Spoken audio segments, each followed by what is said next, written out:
నమస్తే, నేను మీ రాపుల్ Bhaskar, equity advocate.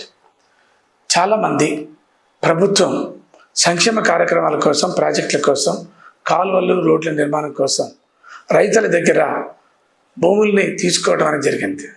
రోడ్ల వెడల్పు కోసం చాలామంది యజమానుల యొక్క ఇండ్లు తీసుకోవడం జరిగింది, ప్లాట్లు తీసుకోవడం జరిగింది. వాళ్ళందరికీ నష్టపరిహారం ఇవ్వలేదు. చాలామంది నష్టపరిహారం రాక బాధపడుతున్నారు. అయితే మీరేం బాధపడాల్సినటువంటి అవసరం లేదు, భయపడాల్సిన అవసరం లేదు. ది ల్యాండ్ అక్విజిషన్ యాక్ట్ 2013 అనేటటువంటి ఒక యాక్ట్ ఉంది. దాన్ని అమలు పరుస్తూ చట్టం ఏం చెప్తుందంటే, ఎవరైనా ప్రభుత్వ అవసరాల కోసం, ప్రజల అవసరాల కోసం భూములు తీసుకుంటే నష్టపరిహారం ఇవ్వాల్సినటువంటి బాధ్యత ప్రభుత్వానికి. రాకపోతే భయపడకండి. మీరు ఎవరినైనా ఒక న్యాయవాదిని పెట్టుకొని హైకోర్టులో మీరు రిట్ వేయండి.